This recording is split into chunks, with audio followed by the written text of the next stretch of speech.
name is Gail Miller, and I'm Director of Development and Volunteer Services here at Midstate. Our department kind of oversees the coordination of these business advisory council sessions. We're delighted that you were able to attend this morning, and we hope that you really find the topic of great interest to what you do in your normal workday. Before I move on, I just wanted to introduce our Senior Vice President of Operations, Cindy Russo, and then Marianne Goldbringer, who is Vice President of Business Development. Right, it's Senior Vice President. Okay, that's Cindy. I know. That could be a career alternative. No, that's not true. I know a lot worse. It's not like that. Before I introduce Bill Cofrancis, who is going to moderate today's session, we have some exciting news, and for many of you, if you haven't started seeing some of our promotion, we will be opening another MediQuick facility in Cheshire, and that opening will be happening on Monday, November 7th. Certainly based on our market research and the fact that Cheshire is one of our primary service areas, it warranted another facility for us. So if you are in need of urgent care, MediQuick services beyond what's available in Meriden, now you'll have another facility in Cheshire. Yes, the MediQuick does open November 7th, but we do have a sort of grand opening and event on November, and there's information for folks. So, Yeah. good. We were going to make sure that we drew attention to that. There is a grand opening on November 9th, and Joe was going to make reference to it, so on your way out, that you take a flyer. Try to cover all of this. So without further ado, I'm going to introduce, his name is William Cofrancis, but to us he's Bill, or Billy. And Bill is Senior Vice President of PMA Management Corporation of New England. And he might take a moment to describe exactly what the function of your business is. And as I said, he is this morning's moderator. Well, thank you. It's a pleasure to be here today, especially at Midstate Medical Center, obviously one of the largest employers in Meriden. And we all know in the state of Connecticut, those dominating businesses have been healthcare, municipalities, higher education, and of course, those businesses or those professional organizations in Hartford. Rather than to talk about the economic climate, we're all very familiar with that, but certainly has a direct impact on workers' compensation and the overall feeling of those injured workers. So it's more important today than ever that in fact we do whatever we can to provide those safe environments, and also understand what the employee is dealing with right now.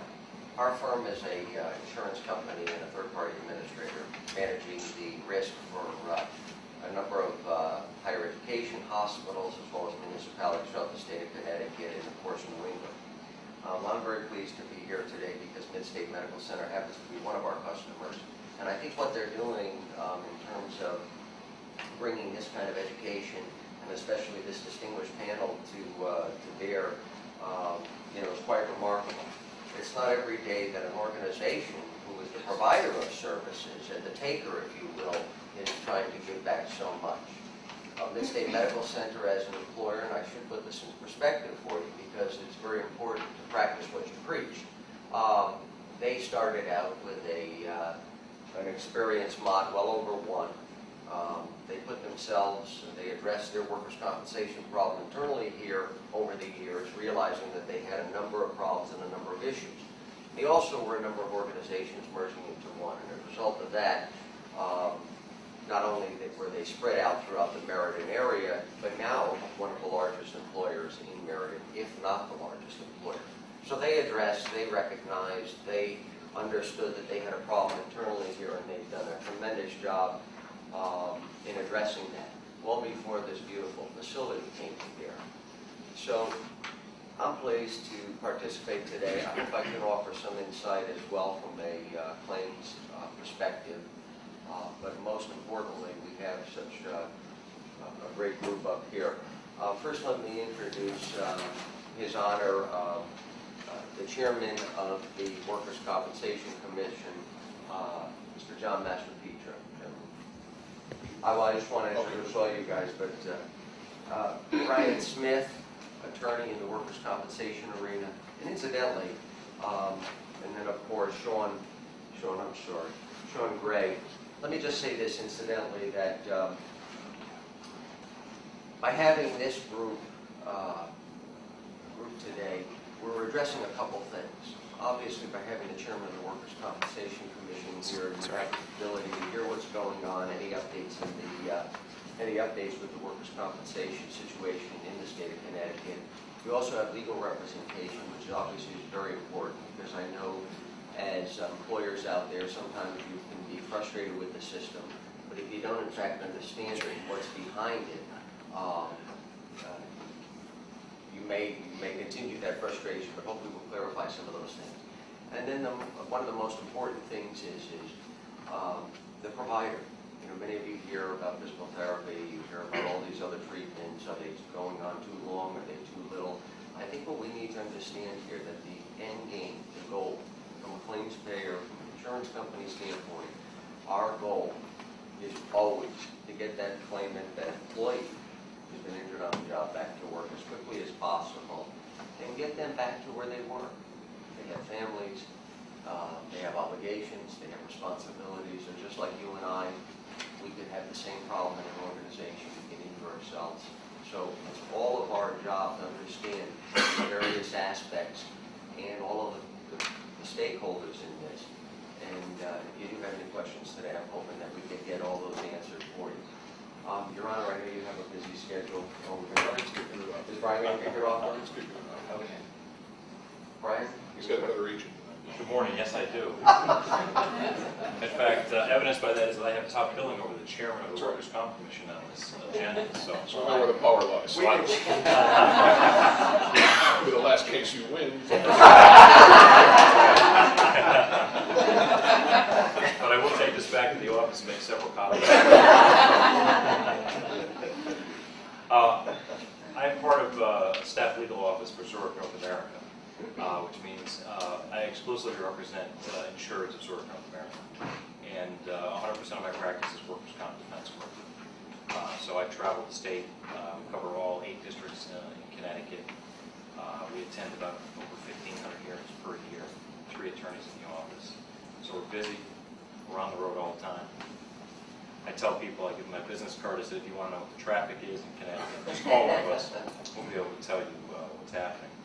I talked to the chairman briefly about what we might speak about today, and I noticed you mentioned the economy, so I'm here to confirm it's still pretty bad. that hasn't changed. And we talk about its impact on workers' compensation. For me, the good news is when the economy turns bad, turns good, we're still in business. We still attend the same number of hearings. Our caseloads sort of stay the same. Some people assume in a bad economy there'll be more claims. It's kind of a cynical view of it, but the statistics don't really bear that out. What we see at Zurich maybe is increasing reopening of old files. So maybe you have somebody who has lost a job or been laid off, and they have a claim back from the 1980s, and they'll look at it, call their lawyer, and say, oh, maybe I have a chance to enter into a full and final settlement of that claim, might generate some income for me now that I've lost my job. So we do see sort of uptick in those types of files. We also see lots of issues in return to work, and that causes a lot of frustration in the system because, as you mentioned, the whole goal of the system is to get an injured worker back to work, and it benefits all of us in this room when we get those people through the system and back to work. And that sometimes becomes harder. I can tell you I have plenty of cases in my office where people have not gone back to work, and they've been out of work for years. And I think we see, once you get past that, sort of that 1 year mark, and a year and a half, you get into 2 years, now you're at a point where it's not very likely that person's going back to the job they had when they were first initially injured. Try as you might. The state has a job retraining program. Again, because of the economy and because of budgetary issues, sometimes their hands are tied sometimes in their ability to get people retrained. The chairman can probably tell us more about that, but programs still exist, and there are some success stories. So there are resources available for people to get retrained. But there are plenty of people out there who just never return to that first job. I would say when you get into cases involving older workers, there's even less of a chance, I think, that person, if you have a 58-year-old male who's been in the same job his whole life, and he's hurt and he can't go back to that job, it's hard to find a position for that person. And that person becomes frustrated and sometimes less motivated to return to the workforce, and therefore tries to extend his benefits for as long as he can. So those are just a few of my thoughts. I'll maybe ask questions about any of those types of issues before I hand it off to the chairman. So Sean, before you, move off that, you mentioned a couple things regarding cases reopening. I think all of us as employers, claims administrators, have seen an increase in some of these claims that have been reopening. Some of these employees no longer employed by the organizations, or some of them employed.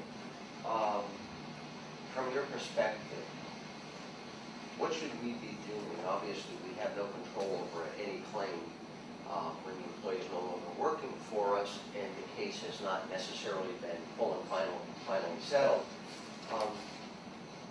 Is there any recommendations on how we should handle that or how we should address that when those cases reopen? What's the best strategy? How do we, is there ever an opportunity for those people to come back to work? Would we offer them an opportunity to come back? Again, these are what a lot of the employers are faced with in some of the questions that come up every day. Or do we just defend the case as we would? Typical scenario, the person's probably not an employee. I've had cases maybe 7-8 years out. So the person's no longer an employee. They moved on someplace else. I asked to reopen their file and are asking for a medical evaluation. So the first thing we say to ourselves, well, what's this person been doing for 8 years? So they ask for a hearing. I appear before the Workers' Comp Commissioner and I say, I don't want to authorize an evaluation because I don't know what the person's been doing. I'm going to be beholden to what he goes and tells his doctor about what he has or hasn't been doing. The doctor issues a report that says, well, he's got a new problem and it's related back to your claim. Well, the commissioner is going to say to me, well, the rule in Connecticut is he had a compensable claim 8 years ago. You have no evidence of a new injury, you have to authorize the evaluation. So he ends up going back to the doctor. But what you can do in the interim there is authorize the evaluation and probably either informally or formally take the person's deposition and find out what they've been doing. That's Let's go find out what they're doing. If you have a question with what he's been doing for the 8 years, go find out. Put him under oath. Go Do find it, out. and find out what's going But on. the Now, problem if you come is- back and tell me that it isn't. The commission is so quick to schedule hearings now. I don't have time to get the deposition before he comes before the commissioner and gets approved. Damned if I do and damned if I don't. It stinks to be me. But no, you're entitled to find out what's going to happen. You could do an ISO search, see if there's been a new injury, a new claim. I think you can do as much investigating as you possibly can. I think the point is as you're saying, is working closely with the insurance company and also in those cases, because it is your dime in some respects, at least with a current employee, you should be talking to the employee. You should be doing some of your own research and investigation. Because if there's already a compensable claim that exists, and just because the employee at that point has returned back to work, that doesn't mean that employee couldn't have exacerbated that injury through something that they did. So I think the key thing here is twofold. If they're not working for you anymore, obviously, and if you get notification of a claim that has been reopened, you need to reach out to the carrier that was on your risk at that particular point in time. If the employee is currently working for you and had an older claim in it, it did get reopened. I think, again, always the approach is to meet with that employee and work them through it and contact, obviously, the insurance company. So just walk me through this. If I'm an employer and one of my former employees wants to reopen the case, my first step should go to my insurance provider, or should I seek legal counsel, or? I would say the first thing is to contact, just what you said, contact the carrier who was on the risk for that claim when that Okay. person was injured, because then if they need counsel, they can assign counsel for you. And because then you're they'll still take covered over the under that. investigation period? Correct. And that all comes out of the employer's pocket, or? Well, it depends on what that policy is. If it's straight insurance, no self-insured, there's no deductible or retention or anything, it would be the insurance company's. Thank you. If I could just jump on the way you approach the question, if the employee wants to reopen, the employee's not reopening. The employee has an open case. It's never been closed. All he's doing is revisiting what already exists. There are so many employers who, because it's been out of the mainstream for X number of years, figures it's a done deal, it's closed, and now the employee's coming back in attempting to reopen something, and there's some connotation to that they're looking for something that they're not entitled to. Even insurance company adjusters could never observe, but there are a few out there who, when a claimant would call, would say, oh, your case has been closed. Well, internally, because it's been dormant for so long, it may achieve a closed status within that insurance company's hierarchy. But from the legal perspective, all it is a case that's been dormant, that's always been open. And it's this kind of unfortunate use of verbiage that sometimes sets things well beyond what they need to be. When the claimant calls the Workers' Comp Commission in a panic, I never settled my case. I call the insurance company says it's closed. I call my employer says it's closed. How did it get closed? And we sit there and say, it's not, it's open. Don't worry about it. We'll set it down for a hearing. And everyone comes in, kind of with a chip on their shoulder, why are you doing this? If everyone understood exactly what the nature of the claims were, a lot of this would not be problematic. But because of the way it's approached in the initial stages, it ends up escalating beyond what it needs to be. And it really doesn't have to be that way, but. That's a very good point. What we should, I don't know if we want to follow up with when a case is closed in terms of the full and final, since we're on that topic. You want to address it? When the case is closed, you're out of it. Your insurance company has negotiated with them, with the injured worker, and has made a determination that they were going to pay that worker something above and beyond what the law at the time in place in which the closing of the case took place was more than what they were entitled to.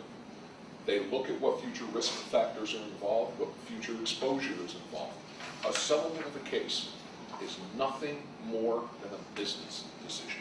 An insurance company is taking a look at what the likelihood of their exposure is over the course of time.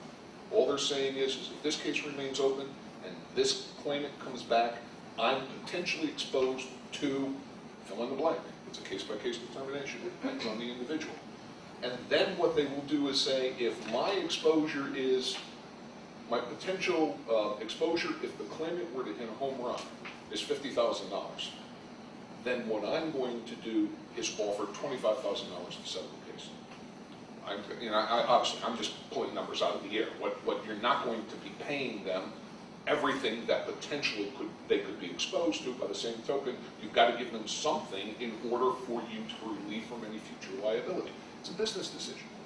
It is contrary to the concept of workers' comp. In terms of a workers' comp case in the state of Connecticut, once a person has been injured, the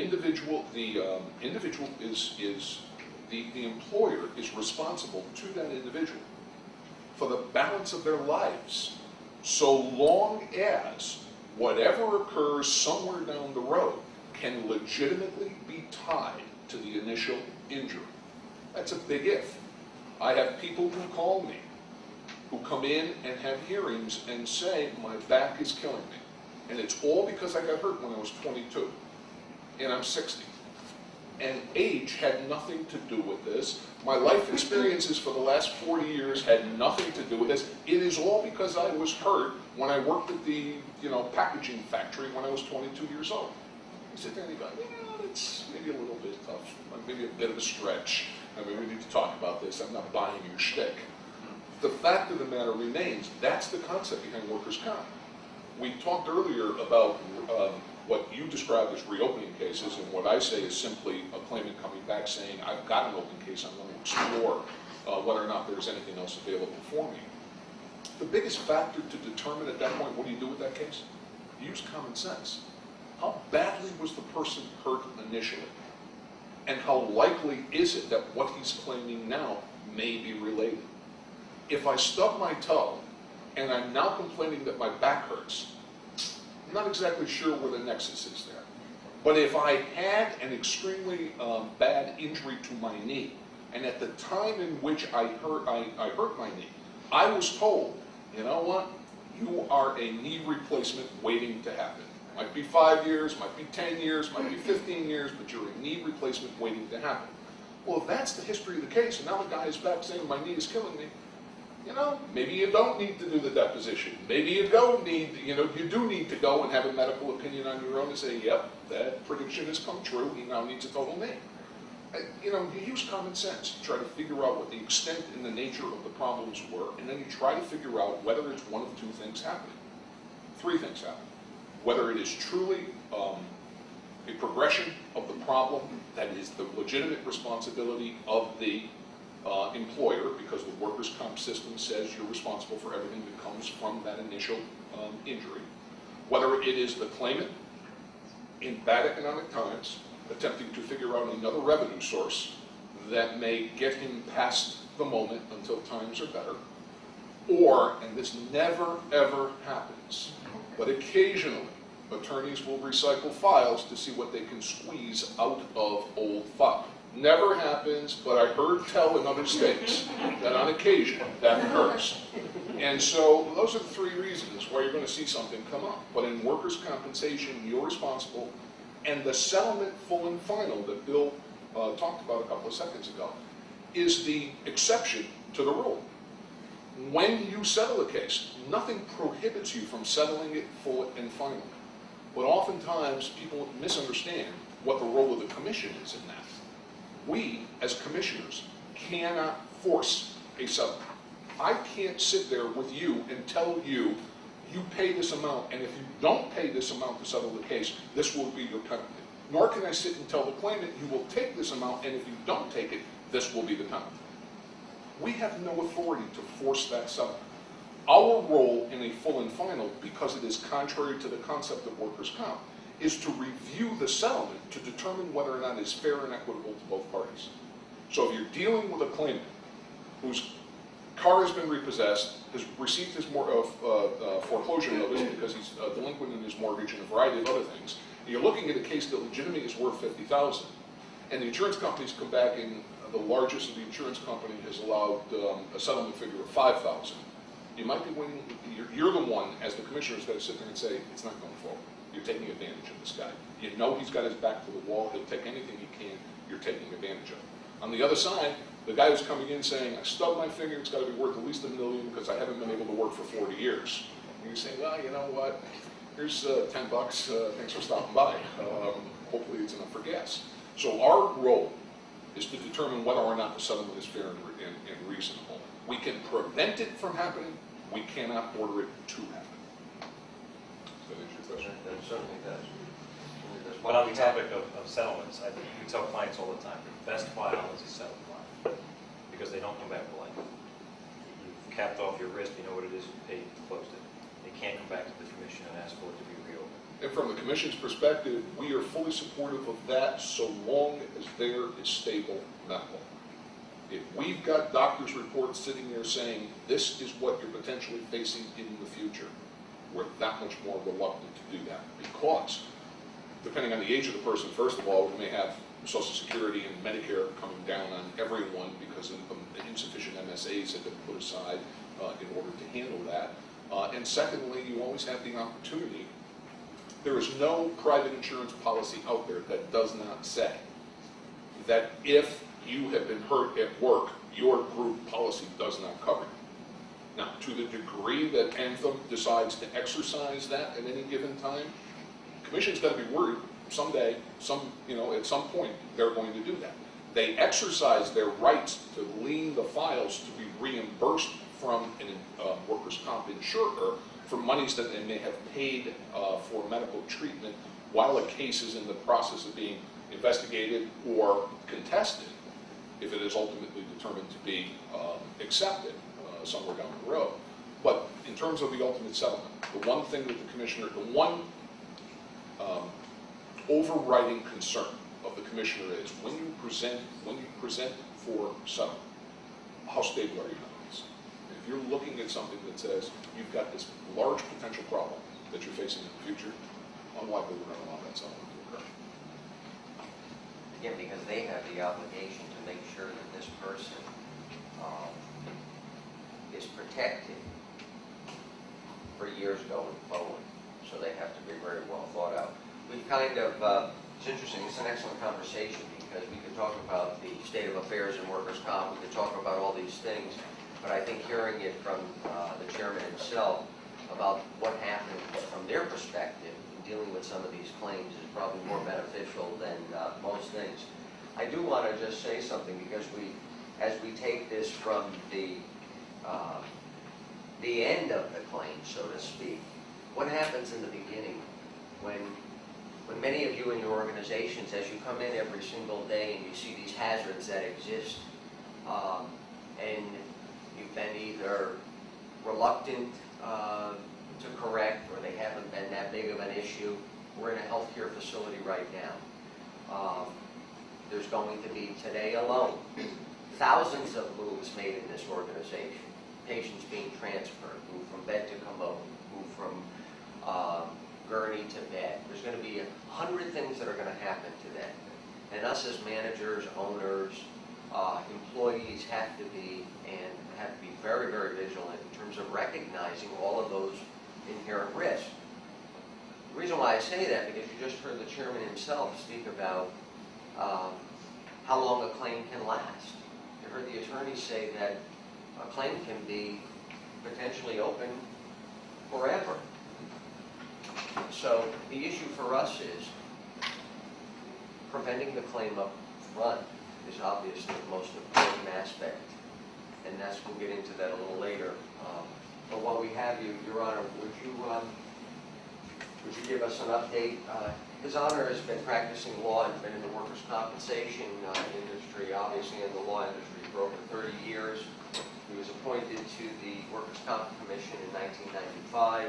He had become chairman in 1999. Since his chairmanship in the office, many changes have taken place for the better, whether it be computer systems, ease and access to hearings on a regular basis, his own rotation of commissioners throughout the state, and as well, we never saw a chairman in so many different locations overseeing and really hearing many, many of the cases. Moving target to my heart. I learned that early on. I'm very pleased to have you, Your Honor, with the economic time, with the rising cost of workers' compensation, with the rising cost of medical care. There's so many things that the employers of the state of Connecticut are faced with, and to have you at the helm and be here today to address the group, obviously we're very grateful. Well, it's my pleasure. The economic situation is driving everything today.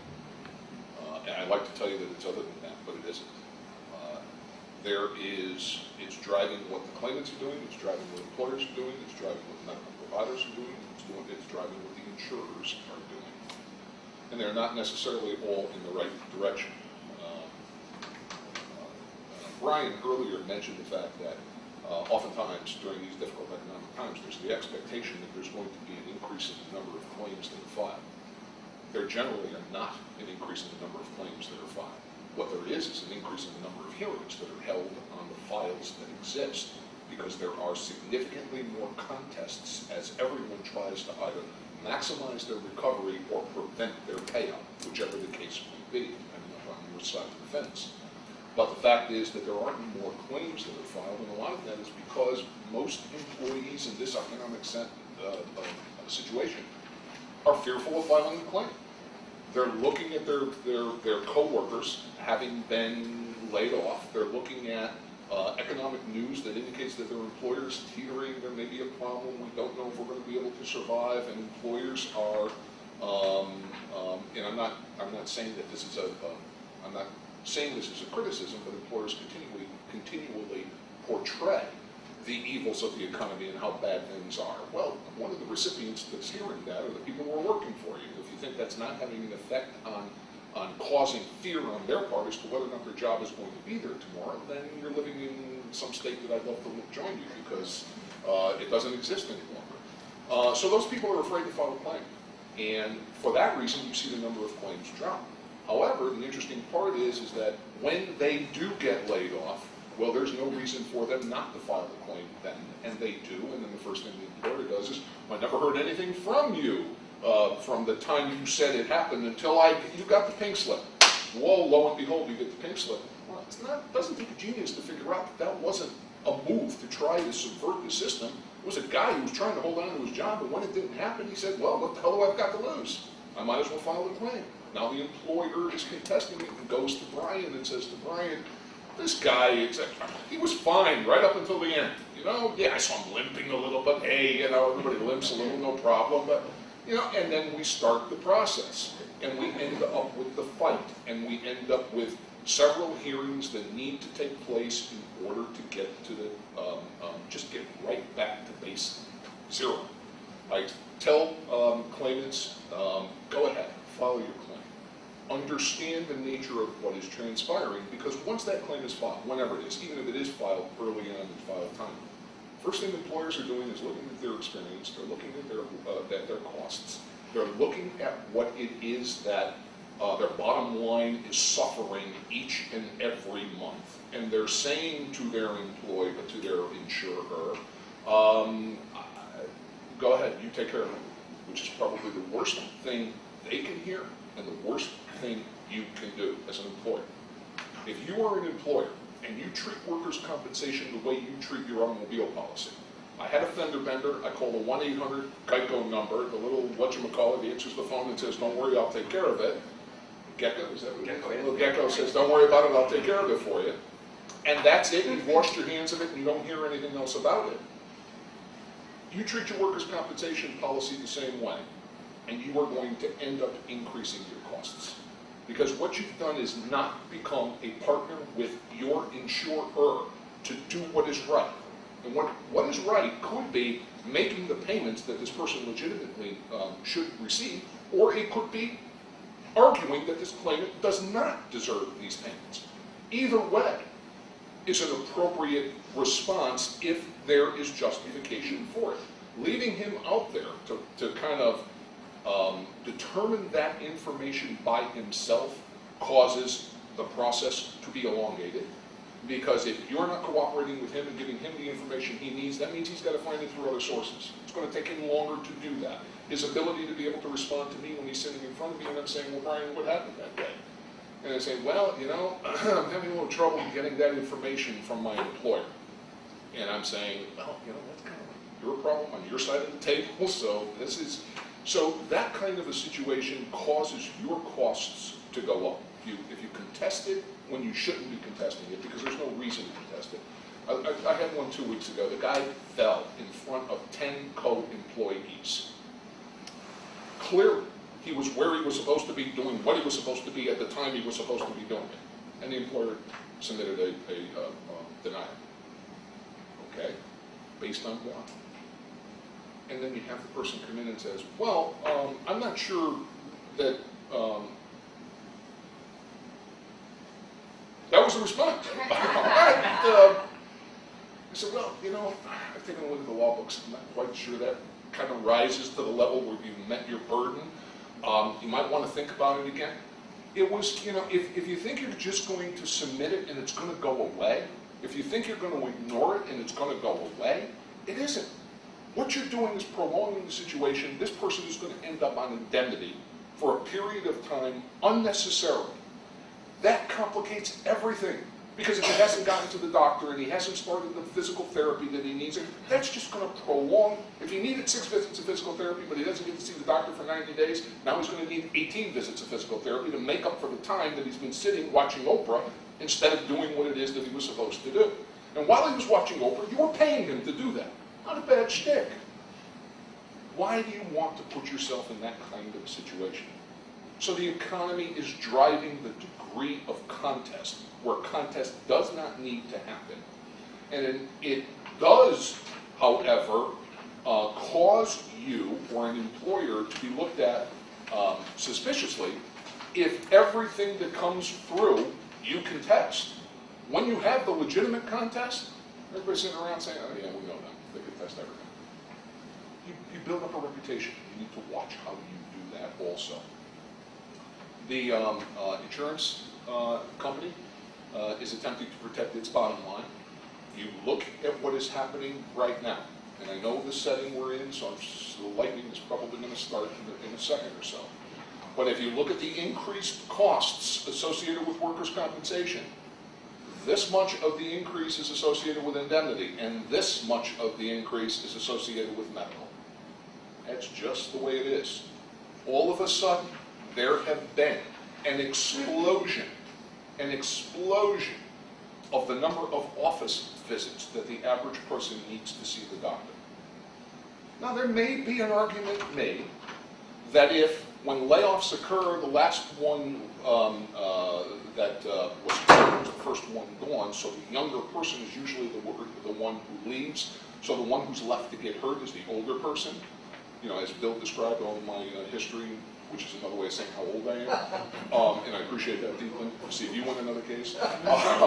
But the older person is going to take a little bit longer to heal than the younger person. So that may account for some of it. But there are those who might be cynical. Certainly not I. But there will be those who might be cynical.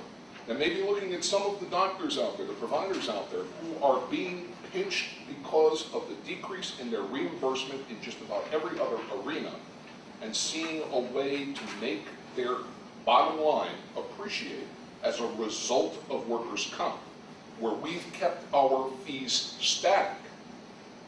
So by comparison to the reductions they've received, we look pretty good. And so as a result of that, those who are more cynical in nature might suggest that those office visits are somewhat unnecessary, but are increasing the bottom line. You also are looking at a significant increase in the number of spinal fusions that are taking place. Why? Beats the hell out of me, because all of the medical evidence indicates that the fusions are nowhere near as successful or beneficial as when the surgeries were originally came about 25 years ago. The history for the last 25 years has shown they just aren't doing what it is that everyone hoped they would do. Yet we have this explosion. There are doctors out there, as soon as the person walks in, say, oh, you're going to need a fusion 2-level instrumentation, the whole routine. So, do that, I take my shirt off first. Trying to open the file, want to know my name, something, a little something. No, you need the surgery. It is the reality of the situation. You have economy driving this. There's ways to deal with it, and the ways to deal with it is to utilize common sense. Fight where you need to fight. Throw the towel in, and I don't mean that in a defeatist way. I mean, recognize where your liabilities lie and accept your liabilities, and recognize where to fight and fight for those that you need to fight for. It will work out in the end. But playing the game of doing it for the sake of doing it, when you are finished, you are still going to pay. Whether you're paying the claimant, or whether you're paying through an increase in your experience and therefore your insurance rates, either he's going to benefit or the claimant is going to benefit. But you're the ones who are going to end up paying the price for that as employers if you don't approach it in a common sense and aggressive manner. It is not a difficult concept, but it is so overlooked by people who are otherwise have so many things on their plate that workers' comp, if I can get rid of it, I'll get rid of it. The ability to return people back to work. He could do the greatest job in the world. The fact of the matter remains, if you're not bringing them back, no matter how well he gets them physically, they're not getting back. And that's another aspect of what's happening. Too many employers out there who are sitting there saying that if the situation is such that I can get this person who just got hurt on comp, and I don't need to have this person on my payroll any longer, but I don't get the black mark of having laid him off. I just don't have to bring him back because he got hurt. Develop that kind of attitude. Your experience is going to go up for the amount of money that's going to be paid in discretionary benefits to this person while he's out there looking for jobs that don't exist. Probably hasn't been around to see Dr. Costas yet. Get back to where it goes. Morning, Jonathan. How are you? Yes, sir. I'd like to, as an employer, find out what input, if Sean could answer, I would have on the rehabilitation of one of my employees. Could I get involved, and what is your profession doing to address the cost factor? Well, I think there's a number of things that you can look at as employers. You can look at addressing. I think what John mentioned, there's a few things that the economy is driving some decisions that employers are making. I would say from our perspective, I think we've seen a decrease in our pre-employment screens, or people aren't hiring as much anymore. Some of our larger employers have cut down on their hiring as well. But I've also seen some of our bigger employers that we work closely with, they're cutting back some of their preventative measures as well.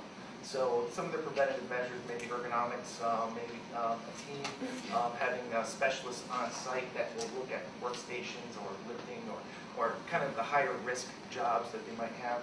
They're cutting back on some of those things, but they're looking at where can we trim to salary costs. So I think from my perspective, that's where we come in. We're seeing these patients in outpatient, in our outpatient setting when they've already had an injury, and that's when I think the ball's already, the cart's a little bit. Milk has already spilled at that point. So I think that's one of the biggest things. And from the rehab perspective, when we do see these patients that come in, they have an injury, they've seen the physician and say, you know what, this is what's going on. Sometimes it might not be early enough. And if we have an employee that's out on leave, I think we advocate for light duty as quickly. Don't let them stay out of work. Get them back in. Get them in a safe environment. Have them doing something that they can do safely, which is within their limitations. What the physician might have already kind of acknowledged what they can do. Safe lifting, safe sitting restriction. Any of the restrictions, kind of looking at those and trying to do something like duty for those individuals. The other piece that I think is getting more and more as we look at streamlining healthcare and healthcare costs, and we understand healthcare costs are huge, and as a system, Hartford Healthcare, we're working at trying to streamline those costs, provide the best care and the best practices to get people better, quicker, and really kind of streamline that intervention. So teamwork, team approach to that care I think is very crucial. Having specific relationships with the physicians that are seeing these patients initially, and developing a team approach of what interventions are the most effective and for this person. Where we come into play, I think not only do we look at the acute injury, but we're also looking at their mechanics. We're looking at their job, what they need to do at their job, and can they physically perform that job consistently. I think those recommendations with the physician's input as well is, I think, is an important piece on getting back to work and getting them safely back to work. Retraining is one of the questions that came up. Definitely, if those thoughts are part of the plan with the employer on retraining, what types of activities is that employee going to be doing is very crucial for us, because as therapists, we're not only working on acute injuries, but we're educating. We're training them, proper lifting, proper sitting, modifications of what they need to do to be safe in what they do.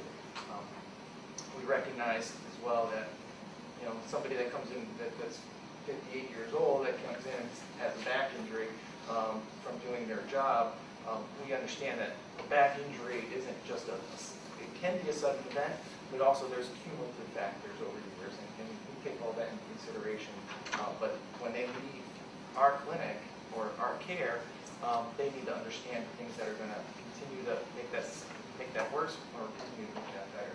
And that needs to take place not only in the clinic, at home, but also in the workplace. So I think it's an educational piece as well. Chairman, you pointed out, I really like what you said, there's a contest and then we can contest. I like that in terms of what you're seeing right now, which is helping to drive some of the animosity, some of the cause, some of the displeasure with the system. As an insurance company, a third-party administrator, we don't always have that information on a timely basis to determine compensability, investigate a claim. Medicals will come in, people will be on the track, regardless of whether they're in a managed care plan or not. But help the employers out there better understand how to reduce that animosity and that contest by paying that employee for that medical care that you've indicated, for the initial care, maybe without prejudice. Help us understand that so that when we do make these payments as insurance companies or third-party administrators, that we are doing it is in good faith, and it is also during that period of time in which we have an opportunity to investigate and determine really causality, compensability, et cetera. So, If I can give you one piece of information that is going to make your lives easier and is going to save you money over the long term, it's communicating. It's simple as that. It's communicating. Put yourself in the position of the injured worker. Person comes in and he says he's hurt. And if you've approached it as I made the allusion or the analogy earlier to your car insurance, and what your response to that injured worker is, call the insurance company. There's a placard by the water cooler, the number's on there, call the insurance company. The first thing you've told that employee is, I can't be bothered with you. You just got hurt. You were important to me 10 minutes ago, but right now you're a problem. See you later, go take care of it. Throw you on the heap because you've been injured and you are less of an asset to me than you were a few minutes ago. If instead you approached it differently and helped that person make the contact, you didn't make it appear as if he was on his own, you have already stopped the fear factor from rising, which then automatically turns to animosity. So when you've raised the fear factor and they call the insurance company, if they call Zurich, Brian calls back within 20 minutes, guaranteed it's in his contract. However, there are other folks out there where the phone call goes to the voicemail and that injured worker doesn't get a call back for who knows how long. Now the guy is starting to panic. My employer isn't talking to me. He tells me to get my information from someone else. I call that someone else, and that someone else is not returning my call. This goes on for a few. First of all, he's not getting the treatment he needs.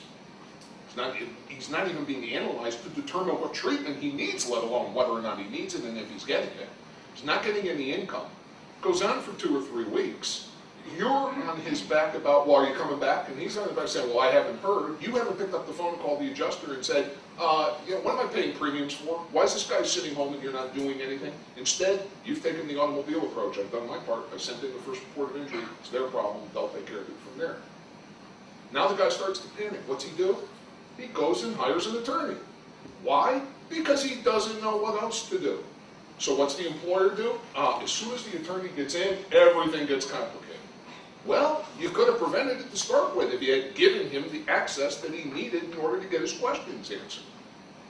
So communication is extremely important. Then when you move to the next step, Bill is absolutely correct. You need to look at it from the perspective of that initial injury. At that stage, no one knows anything other than what the claimant is telling us.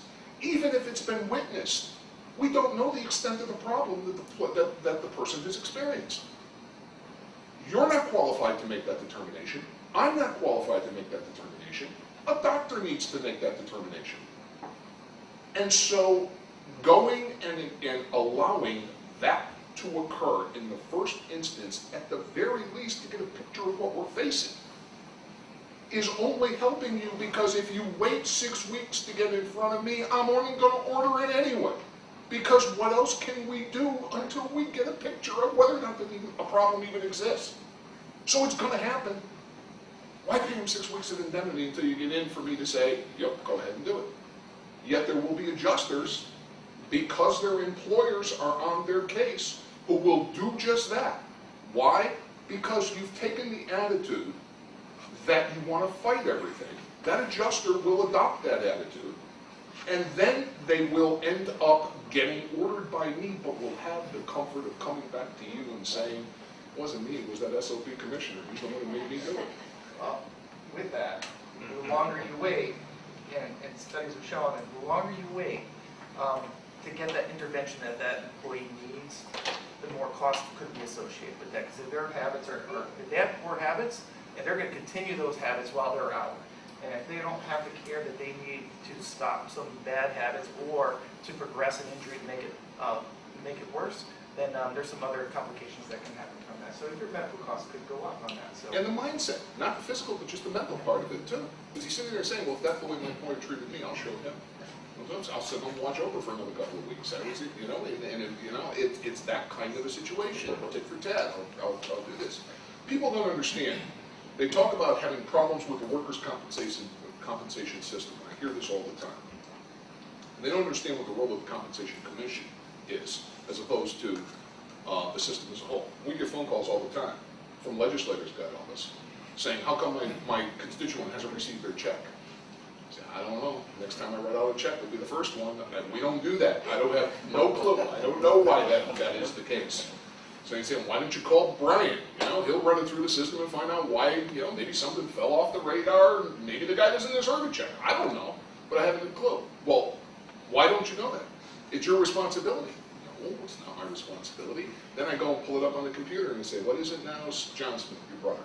John Smith versus, the XYZ Corporation, that's the case. And I pull it up and I say, I've got no John Smith, I've got no XYZ Corporation. I have no idea what you're talking about, Mr. State Representative, or Mr. whomever. I said, what do you mean you have no idea? I said, do you understand what our role is? Our role is the court system. If you have a dispute with your neighbor over a boundary line, and you never file suit in court, would you call your local court to ask them why your neighbor isn't doing what it is that your neighbor's supposed to do? Because the court's going to say to you, how would I know? Nobody filed a suit. I have no clue what you're talking about. If all of these things are happening and no one files a claim with the Workers' Compensation Commission, we're not even involved in this. We don't even know you exist. We only become involved at the point in which a contest arises that cannot be resolved between the people. The problem with that is that could be very late in the system. That could be 6 or 7 months later. We get the blame for that, by the way. It took 7 months for me to get a check. Yeah, but you made the claim last week and I had you in this week. I ordered the check and within 10 days of me hearing about it, you got it. The fact that you didn't tell me about it for 7 months, how the hell was I supposed to figure out you needed it if you never gave me a clue that this was necessary? But that's just from a monetary point of view. From the physical point of view, if I'm ordering that physical therapy 7 months down the road because you guys have been arguing along the way, and I am now coming back at this stage of the game 7 months down the road saying, okay, let's put this in reverse, go right back to the beginning and start all over again. Well, it's going to take that much longer for that person to be able to reach what he could have been had he started to receive the physical therapy on day 2 or 3, as opposed to 7 months down the road. And I'm just picking up physical therapy. Thank you. I know how to play to my counterparts. I don't know, John, you're pretty tough on this one. In an effort to keep everybody on a time frame, and I know the chairman has to head to he has to go to his Waterbury office today to preside over cases. Yeah, I'm okay. There are things that I think they said if they wanted to ask questions or whatever, I'm okay till at least 9.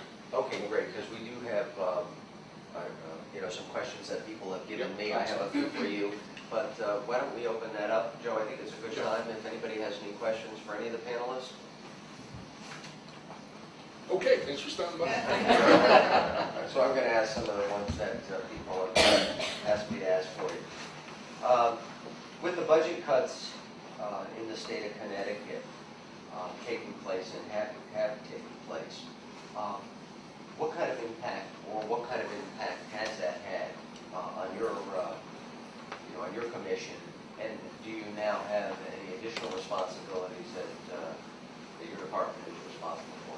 Significant and yes. Okay. Let me make it easy. Nothing that should affect you.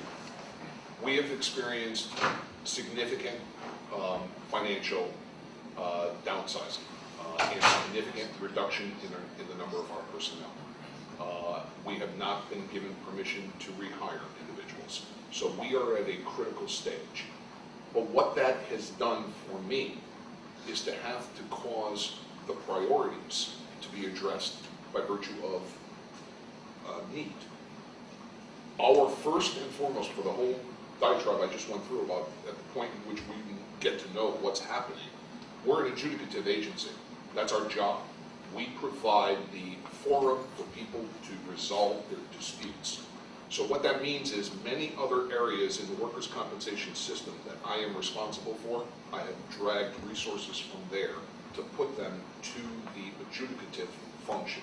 So if I've done things, hopefully, well enough, you as employers, you as physicians, you as injured workers should not see any of the difficulties that I will experience in workers' comp. There will be other people who are filing for self-insurance, who are filing for managed care plans, or a variety of different administrative things that I've needed to do where I've had to pull people away from that to devote it to the area that is most crucial to our operation. There you're going to hear, there are going to be some gripes, but they shouldn't be affecting you. You guys should be fine.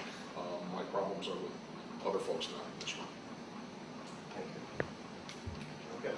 Well, the panel will be around, I guess, for a few minutes if you have any questions.